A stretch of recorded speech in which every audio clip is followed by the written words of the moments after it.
Bem, pessoal, voltamos com a continuação da introdução às propriedades coligativas. Agora, uma informação importante. Temos que conhecer o que é pressão de vapor e depois pressão máxima de vapor. Vamos uma por vez. Se liga? Pressão de vapor, vou simbolizar aqui por PV. O que seria isso? A definição está aqui no quadro, olha só. É a pressão exercida pelos vapores da substância em sua própria superfície. Imagine uma substância volátil. Substância volátil é algo que evapora. Algumas substâncias são mais voláteis que outras. Por exemplo, o álcool etílico é mais volátil do que a água. A temperatura ambiente evapora com maior facilidade. E essas substâncias que evaporam com maior facilidade têm uma pressão de vapor maior. Beleza? Por exemplo, vamos ver aqui e tentar entender o que é pressão de vapor, passo a passo. Imagine que eu tenho aqui um copo com água pura nas condições ambientes. Aqui.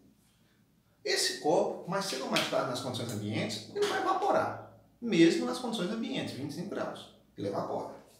A água sai do estado líquido e passa para o estado de vapor.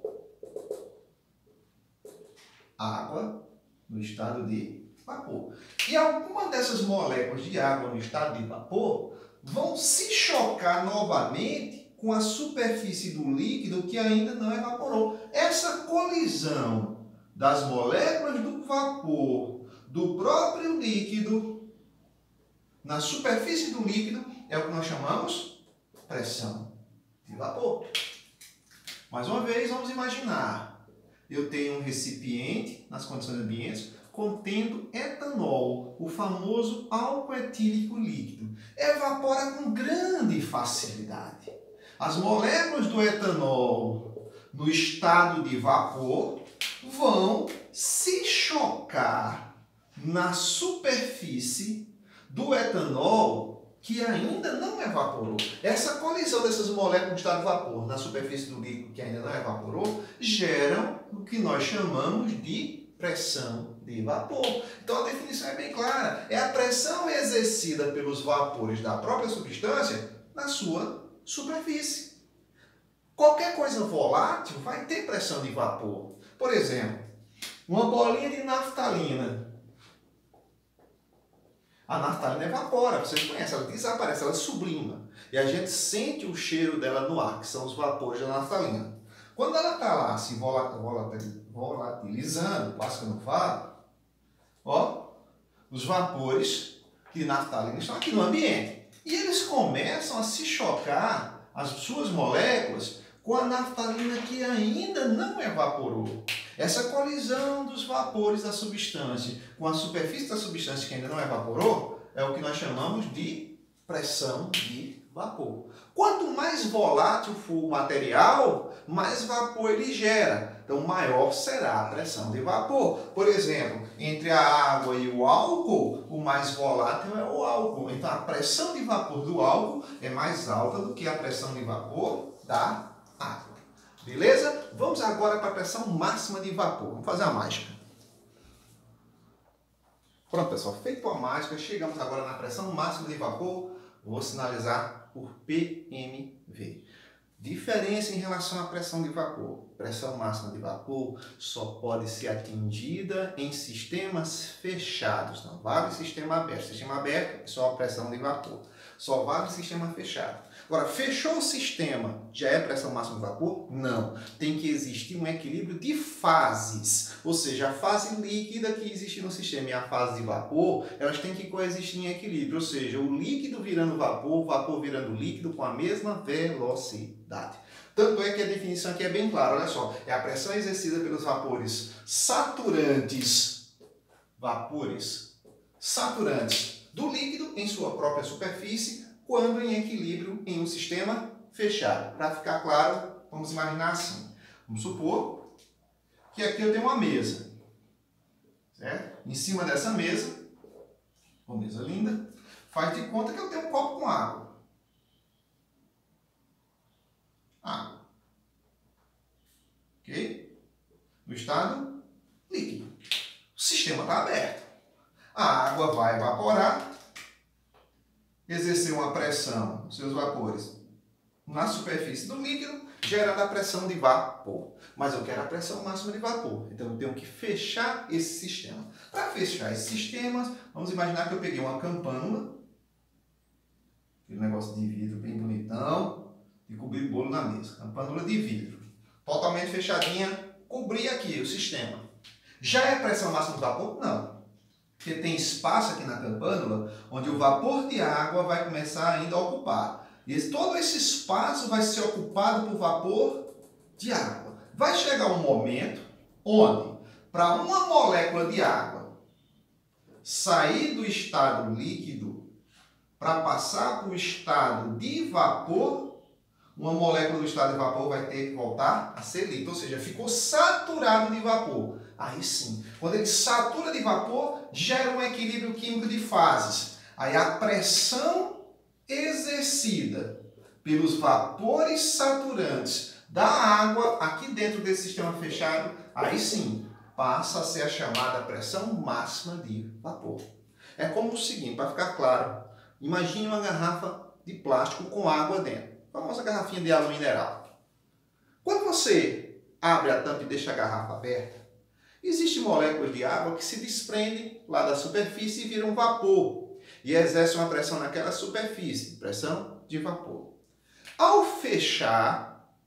fechou o sistema, botou a tampinha, apertou lá, fechou. Não é pressão máxima de vapor ainda, você tem que esperar as moléculas de água evaporarem, ocupar aquele espaço, para aí sim, quando aquele espaço ficar saturado de vapor, gerar um equilíbrio e aí passar a ser a chamada pressão máxima de vapor. Ou seja, eu estou querendo dizer isso. Vamos imaginar que isso aqui fosse uma garrafinha de água mineral, por imaginação.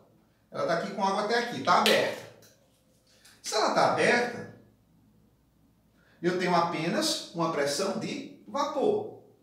As moléculas de água no estado de vapor estão saindo, estão exercendo uma pressão aqui na superfície, a famosa pressão de vapor. Se eu fechar essa garrafa, botei a tampa, ou tampazona, fechei.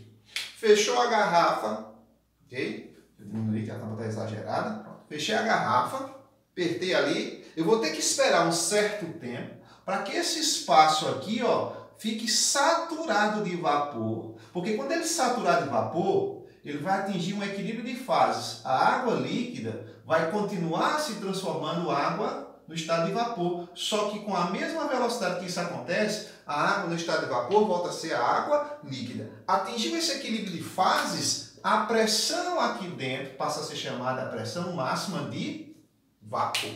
Beleza? Pressão máxima de vapor, lembra, só pode ser atingida em sistemas fechados quando existe equilíbrio de fases. Enquanto a pressão de vapor, ela pode ser atingida em sistemas abertos. Vou mostrar uma relação importante em relação ao ponto de ebulição e à pressão de vapor. Deixa eu fazer uma mágica agora. Pronto, pessoal. Feito a mágica, vamos tentar entender a relação da pressão de vapor e o ponto de ebulição de uma substância. Nesse caso aqui, eu vou usar a água como exemplo. Olha só. A água, nós sabemos que ao nível do mar, a 1 atm ou 760 milímetros de mercúrio, o ponto de ebulição da água é sempre 100 graus Celsius, ok? Ela ferve a 100 graus, a 1 atm ou 760 milímetros de mercúrio. Se liga numa coisa, se ela tiver aqui a temperatura ambiente, eu vou ter evaporação, mas não vou ter o ponto de ebulição, porque a ebulição ela se caracteriza pela presença de bolhas. Então olha só o que eu vou fazer. Vou pegar uma fonte de calor bem moderna, tipo assim, um candeeiro, um negócio bem moderno, lascar fogo aqui no fundo desse becker com água. Vamos supor que eu aqueci, ele começou a gerar bolhas, ok? Começa a aparecer umas bolhazinhas aqui dentro. Dentro dessas bolhas, o que que tem aqui dentro de uma bolha dessa? Vamos dar um zoom. Dentro de uma bolha dessa, eu tenho praticamente água no estado de vapor. Beleza? Praticamente eu tenho isso aí. Com o aquecimento, a pressão do vapor da água vai crescendo aqui dentro. Crescendo. Qualquer substância Estou usando o exemplo da água, mas qualquer substância só vai entrar em ponto de ebulição quando a pressão de vapor dentro dessa bolha aqui se tornar igual à pressão do ambiente. Então eu estou lá aquecendo, a pressão dentro das bolhas está aumentando. Quando a pressão dentro de uma bolha dessa atingir 1 atmosfera, que é a pressão do ambiente, começa aquela efervescência. E se você colocar o termômetro aqui dentro e medir, ao nível do mar, ela mede 100 graus Celsius. Então, uma substância só ferve, só entra em ebulição quando a temperatura interna da bolha se tornar igual à pressão do ambiente. Então, olha só, a pressão do ambiente interfere no ponto de ebulição. Se a pressão do ambiente for alta demais, se liga nisso, se a pressão do ambiente for alta demais, eu vou ter que aquecer mais para essa bolha atingir essa pressão. Consequentemente, o ponto de ebulição aumenta. Mas se a pressão do ambiente for baixa demais, eu não preciso aquecer tanto para a água ferver. Então a água vai ferver a uma temperatura mais baixa. Então vamos fazer uma comparação aqui agora para entender isso bem. Vamos comparar uma panela comum com ferver água na panela de pressão. Vamos fazer uma mágica. Bem, pessoal, feito a mágica, olha só aqui que coisa interessante. Panela comum, panela de pressão. Vou fazer 2 perguntas para vocês. Primeira, onde é que a gente consegue ferver mais rapidamente a água? Só ferver. Eu quero ferver rapidamente a água, certo? Vamos analisar. Panela comum, panela de pressão. A panela comum está aberta. Se ela está aberta, a pressão que influi aqui é a pressão do ambiente, que é o quê? Vamos imaginar o nível do mar, 1 atmosfera. Então eu vou aquecer a panela comum, logo começa a aparecer umas bolinhas grudadas aqui. Quando a pressão interna da bolha atingir 1 atm, que é a pressão do ambiente, a água começa a ferver, a ter aquela efervescência. E isso provavelmente vai estar em 100 graus Celsius, panela comum. Na panela de pressão, por ser fechada, liguei aqui, comecei a aquecer, o vapor de água começa a ocupar esse espaço, vai ocupando esse espaço, e por enquanto a válvula não é acionada, não tem pressão suficiente, e vai ficando se acumulando aqui dentro. Vai ficando cada vez uma concentração maior de vapor de água aqui dentro. Até chegar um ponto onde ele aciona a válvula para manter essa pressão constante aqui e evitar que a panela exploda. Começa a chiar. Mas vai ficar um ambiente saturado de vapor aqui dentro. Essa pressão aqui é a mesma do ambiente, 1 atm? Nunca, jamais. Ela é muito superior. Essa pressão aqui, ó, dentro da panela de pressão, é muito mais alto do que 1 atm. Então, para essa bolinha de água que começa a aparecer aqui, atingir essa pressão maior do que 1 atm que vai ferver, para poder ferver, será que aquecendo só a 100 graus ela atinge? Não. Nós vamos ter que aquecer isso aqui a uma temperatura que vai superar, ficar acima dos 100 graus Celsius. Vai demorar mais. Mas, em compensação, quando essa temperatura atingir acima de 100 graus, a temperatura da água aqui vai ser tão quente que na hora de cozinhar os alimentos, é lógico, eu vou cozinhar mais rápido aqui. Essa seria a segunda pergunta.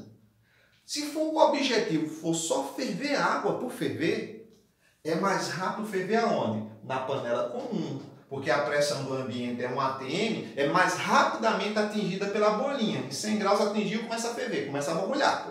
Borbulhando. Já na panela de pressão, sistema fechado, a pressão aqui dos vapores saturantes da água na superfície é gigante, ultrapassa uma atmosfera acima de 760 milímetros de mercúrio. Consequentemente, eu teria que aquecer mais, perderia mais tempo aquecendo para superar os 100 graus Celsius. Então aqui a água ferve bem acima de 100, demora mais para atingir. Então se for só ferver, é melhor usar a panela comum. Mas se seu objetivo for cozinhar os alimentos, onde é que eu vou cozinhar mais rápido? Vai ser na panela de pressão. Porque essa daqui ela fica fervendo a 100 graus. E essa daqui vai ficar fervendo a uma temperatura acima de 100 graus. Então, em pouco espaço de tempo, todo o alimento dentro dessa panela de pressão vai ser cozinhado mais rapidamente e você vai economizar gás de botijão. Beleza? Então, diferencia essas duas perguntas. Se for só ferver a água, onde é que é mais rápido? Panela comum. Se for cozinhar os alimentos, onde é que eu cozinho mais rápido? Na panela de pressão. Vamos ver a importância da panela de pressão na altitude, para você ver que na altitude ela é essencial, porque na altitude a pressão atmosférica é muito baixa. Vamos mudar isso aqui, vou fazer uma mágica. Pessoal, preste atenção aqui nesse gráfico doido aqui, nesse desenho maluco aqui, para a gente tentar entender a importância da panela de pressão. Olha só, aqui é a praia, nível do mar, a galera está aqui surfando. Aqui, a pressão atmosférica é da ordem de 1 atm. Mas se eu subir para uma colina gigantesca, de alta altitude lá, imagina aí os países andinos, Bolívia, lá tem lugar mais de 3.800 metros, 4.000 metros de altitude. Então se eu estou lá na altitude, quanto mais você se eleva, a pressão atmosférica cai, ou seja, fica menor do que 1 atm. Imagina um local abaixo do nível do mar, um cânion. Quanto mais você baixa em relação ao mar, aumenta a coluna de atmosfera em cima de você, consequentemente, a pressão se torna maior do que 1 atm. Então aqui, por exemplo, se eu quiser ferver a água aqui ao nível do mar, eu vou pegar um recipiente com água, colocar no fogo, e quando atingir 100 graus Celsius, eu sei que a pressão interna da bolha, atingir 1 atm, ela começa a ferver. Mas se eu for para a altitude, eu vou conseguir fazer isso em 100? Não, eu faço a menos de 100. Se eu aqui na altitude começar a aquecer um recipiente com água, mas já estou aquecendo aqui, ela vai atingir o seu ponto de ebulição em menos de 100 graus Celsius. Ou seja, eu não preciso aquecer tanto para atingir 1 atm. Aqui no nível do mar, eu atingir 1 atm de pressão na bolha e a efervescência começar, eu aqueço até 100. Se a pressão for menos que 1 atm, eu não preciso aquecer tanto. Dependendo da altitude, uma suposição, dependendo da altitude, 70 graus já é suficiente para fazer a água ferver. Quanto mais alto, menos temperatura eu preciso ter para a água ferver. Consequentemente, uma água fervendo aqui a 70, 75 graus, se eu quiser cozinhar um alimento aqui, vai demorar muito. Agora, se eu for para um local onde está abaixo do nível do mar, a pressão é muito maior do que 1 atm, eu vou demorar para ferver a água, vou. Mas quando ela ferver, ela vai ferver uma temperatura acima de 100 graus. Demora para ferver, mas quando ferve, ferve uma temperatura mais alta. Consequentemente, a gente vai cozinhar mais rápido os alimentos. Essa situação aqui da baixa altitude é o que a panela de pressão simula. A panela de pressão simula essa situação, um local de alta pressão. Então, na altitude, quem mora num lugar de altitude, na Bolívia, lá no Peru, tem que usar a famosa panela de pressão para cozinhar seus alimentos. Por quê? A pressão do ambiente é muito baixa. A água vai ferver a uma temperatura bem baixinha em relação a 100 graus. Não vai conseguir cozinhar as coisas. Então lá todo mundo pega a panela de pressão para simular um ambiente de alta pressão. Demora para ferver, mas quando ferve a água, ela ferve a uma temperatura tão alta que você consegue cozinhar mais rapidamente os alimentos. Beleza? Bora para frente. Bem, pessoal, feita a mágica, vamos entender a influência da quantidade, da temperatura e da natureza. Olha só antecipando, quantidade não interfere na pressão de vapor. Temperatura, sim, interfere, E a natureza, sim, interfere. Vou mostrar isso aqui para você. Ó, a pressão de vapor ela não depende da quantidade. Tanto faz você analisar a pressão de vapor de um recipiente com água tendo 50 ml e outro recipiente com água de 100 ml, chamar recipiente 1, recipiente 2. A pressão de vapor no recipiente 1 é a mesma pressão de vapor que o recipiente 2. Porque a pressão de vapor não depende da quantidade, ou seja, tanto faz você medir a pressão de vapor da água do oceano todinho, como medir a pressão de vapor de uma gota de água do oceano. É a mesma coisa. Quantidade não interfere, beleza? Agora, temperatura interfere. Porque quanto maior a temperatura, mais eu consigo fazer a substância evaporar, gerando uma pressão maior. Então, olha só, se eu comparar 50 ml de água a 25 graus com água, também 50 ml, só que, vamos imaginar 50 graus, sistema 1, sistema 2, temperatura interfere. Quanto maior a temperatura, maior será a pressão de vapor. Tá certo? Então, onde é que eu tenho maior temperatura aqui? No sistema 2. Então, eu posso dizer que a pressão de vapor no sistema 2 é maior do que a pressão de vapor no sistema 1. Então, recapitulando. Quantidade não interfere. O que importa é o material. É só água, não importa a quantidade. É só água, não importa a quantidade. A pressão vai ser a mesma. Agora, se eu tiver os sistemas em temperaturas diferentes, quanto maior a temperatura, maior será a pressão de vapor. Outro fator que interfere, a natureza. A natureza interfere porque ela diz respeito a cada tipo de substância. A água tem um comportamento devido às atrações intermoleculares que ela sofre. O álcool já tem outro comportamento, a acetona já tem outro comportamento, o cloroformo já tem outro, o éter etílico já tem outro. Ou seja, a natureza, o que diz respeito a cada tipo de material, tem interferência sim. Porque cada tipo de material tem seu ponto de ebulição. E a pressão de vapor é a medida da volatilidade do líquido. Se a pressão de vapor é alta, é porque o líquido é muito volátil. Por exemplo, olha só, a água, ponto de ebulição, 100 graus. Etanol, ponto de ebulição, 78. Acetona, ponto de ebulição, 55. Éter etílico, ponto de ebulição, 35. Pressão de vapor é a medida da volatilidade. Maior pressão de vapor, mais volátil é o líquido. Qual desses líquidos aqui teria a maior pressão de vapor? Só você lembrar. Quem é o mais volátil? Só lembrar. De acordo com a natureza, você pensa assim, ó. Maior pressão de vapor, maior volatilidade. Setinha para cima não deve estar como maior, para não ter que escrever. Certo? Então, olha só. Quem é mais volátil? O éter. O éter vai ter a maior pressão de vapor.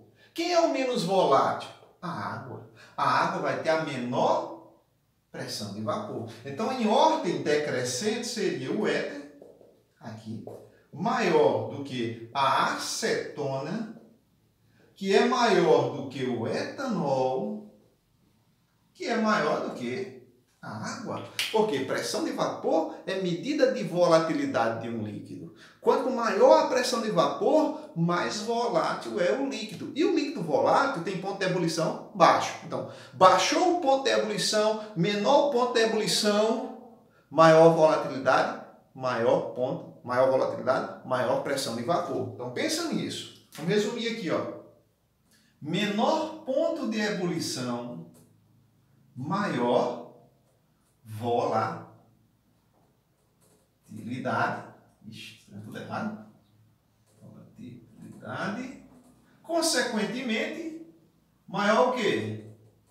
Pressão de vapor. Então, quanto mais facilmente um líquido evaporar, maior será a sua pressão de vapor, consequentemente, maior a sua volatilidade. Vamos mostrar isso aqui graficamente para a gente ver que o ponto de ebulição de cada um dessas substâncias é atingido a 1 atm de pressão, como se estivesse ao nível do mar. Vamos fazer a mágica.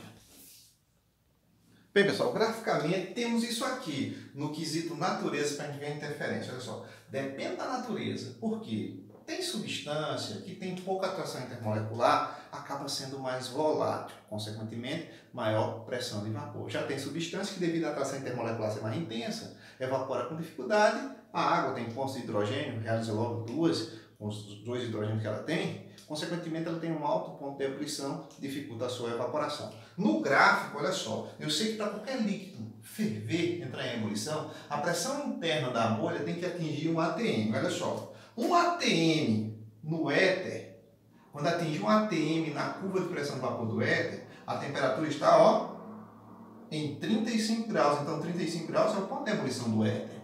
Já na acetona, para a acetona borbulhar, a pressão interna da bolha da acetona se igualar a 1 atm, só é quando atinge 55 graus, é o ponto de ebulição da acetona. No etanol, o álcool etílico, para ele conseguir ferver 1 atm, só quando a temperatura atingiu 78 graus, ponto de ebulição dele. E a água, ao nível do mar, só ferve quando a pressão da bolha atingir 1 atm, quando a temperatura for de 100 graus Celsius. Então, às vezes, vem um gráfico desse numa prova com N substâncias diferentes. E num gráfico desse, você consegue perfeitamente saber quem tem maior pressão de vapor e quem tem menor pressão de vapor. Só olhando para um gráfico. A pressão de vapor, lembra, é a medida da volatilidade. Maior pressão de vapor, mais volátil. Se aqui fossem substâncias que a gente desconhecesse, não tivesse esses valores aqui, só para você checar o gráfico e perceber quem é mais volátil, quem é menos volátil, é fácil. Só é você prolongar essas curvas. Essas curvas elas não vão se cruzar. Então, se você prolongar, teoricamente, fazendo o prolongamento dessa curva, ela vai bater aqui. Fazendo o prolongamento dessa, vai ter que ficar abaixo. Essa vai ter que ficar abaixo. E essa vai ter que ficar abaixo. Não vão se cruzar. Quando você faz isso aqui, ó, você tem ideia da pressão. Quem tem a maior pressão de vapor? O éter etílico, então ele é mais volátil. Quem tem a menor pressão de vapor? A água. Então a água é o menos volátil. Então dá para você ter ideia de organização, de ordem crescente de pressão de vapor ou decrescente de pressão de vapor, se uma questão pedir. Só é o que? Extrapolou essas curvas, vai marcar aqui no eixo da pressão, então você sabe, ó, quem tem a maior pressão é éter etílico, é o mais volátil de todos. Quem tem a menor pressão de vapor? A água, então é o menos volátil de todos. Então não se esquece, pressão de vapor é medida de volatilidade de um líquido. Quanto maior a pressão de vapor, mais volátil é a substância. Beleza? Até a próxima.